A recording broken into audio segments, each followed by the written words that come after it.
As talk of renewed war with Iran grows louder, is Washington's key Gulf ally now quietly building a new shield around itself, with help flown in from one of America's oldest partners in South Asia?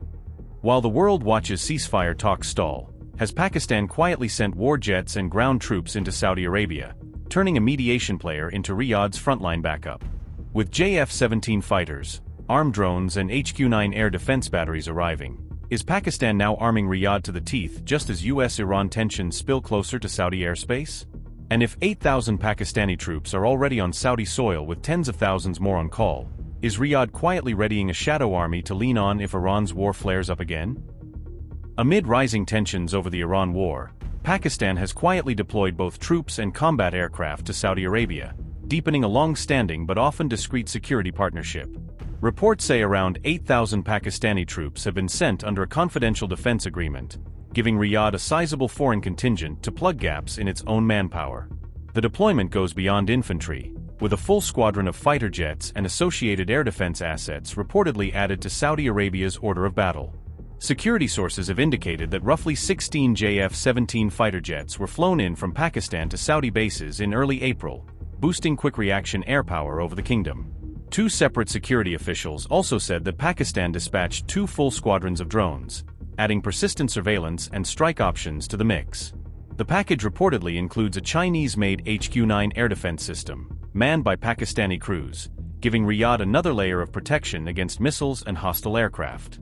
All of this hardware is said to be operated by Pakistani personnel but financed by Saudi Arabia, reflecting a model where Riyadh pays and Islamabad provides the trained manpower.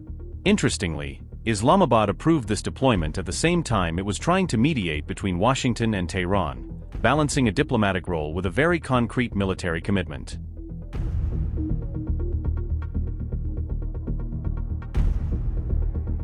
Reports on the Saudi-Pakistan Defense Pact say the two states are committed to help defend one another if attacked, formalizing a mutual aid framework that has existed informally for years. Pakistan's defense minister has previously hinted that Saudi Arabia effectively sits under a Pakistani nuclear umbrella, a comment widely read as a warning to any state considering striking the kingdom directly.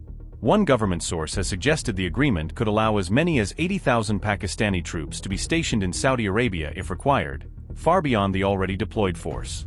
Those forces would be expected to help defend Saudi borders and key sites alongside local units, effectively weaving Pakistani battalions into the kingdom's broader defense posture. Notably, thousands of Pakistani combat troops were already present in Saudi Arabia before this latest buildup, showing that the current move is an expansion rather than a brand new deployment. All of this is happening as U.S. Iran tensions have reached Saudi shores, with drone and missile threats pushing Riyadh to hedge its bets and thicken its defenses before the next escalation.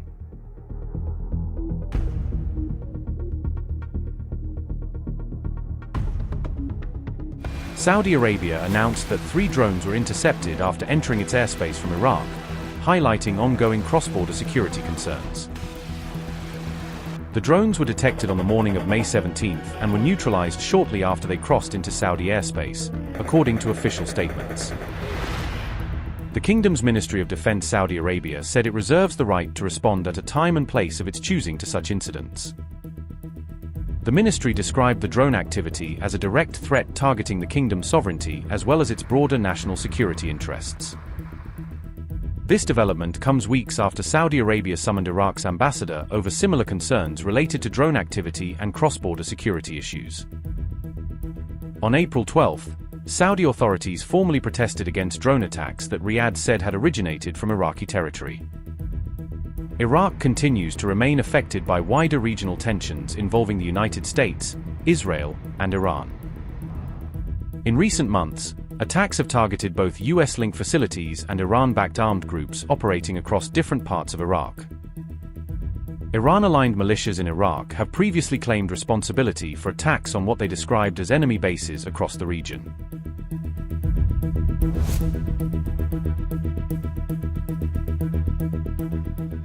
Reports indicate that Saudi fighter jets carried out strikes on targets linked to Tehran-backed Shiite militias operating within Iraqi territory. According to a report by Reuters, retaliatory strikes were also launched from Kuwait into Iraq. Reuters reported on May 13, citing multiple sources familiar with the developments, including Iraqi security officials and a Western official.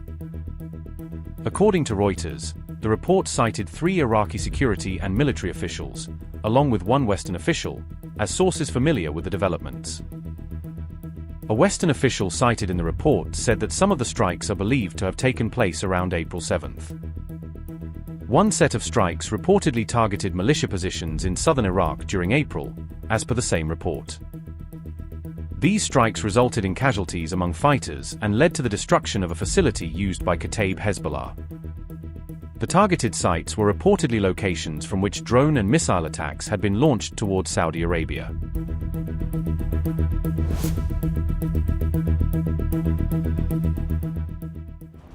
Saudi Arabia condemned a drone strike near a nuclear facility in the United Arab Emirates, warning that the incident could pose a broader regional security threat. The attack on May 17 reportedly targeted an electricity generator located outside the Barakah nuclear plant in Abu Dhabi. Riyadh stated that the strike threatens regional stability and reaffirmed its full support for the UAE's sovereignty and security in the aftermath of the incident. Saudi Arabia also categorically rejected the attack during diplomatic communication with the UAE, according to Iran International. UAE Deputy Prime Minister and Foreign Minister Abdullah bin Zayed Al Nahyan held a series of calls with regional counterparts to discuss the developments following the strike. Kuwait and Bahrain also condemned the incident, describing it as a dangerous escalation in an already tense regional environment. Kuwait said that targeting peaceful nuclear facilities violates international law and poses risks to civilian populations as well as the environment. Bahrain reiterated its solidarity with the UAE and praised the country's air defense systems for responding promptly to the perceived threat. Ahmed Abal-Gheit expressed relief after confirming that the fire resulting from the incident had been successfully contained. As Gulf countries expressed unified support for the UAE, Riyadh also reported drone incursions originating from what it described as Iraqi airspace. The UAE's nuclear regulator confirmed that there was no impact on the plant's safety, stating that all operational systems remained stable and fully functional. Authorities in the UAE have not yet identified the origin of the drone or the party responsible for carrying out the attack.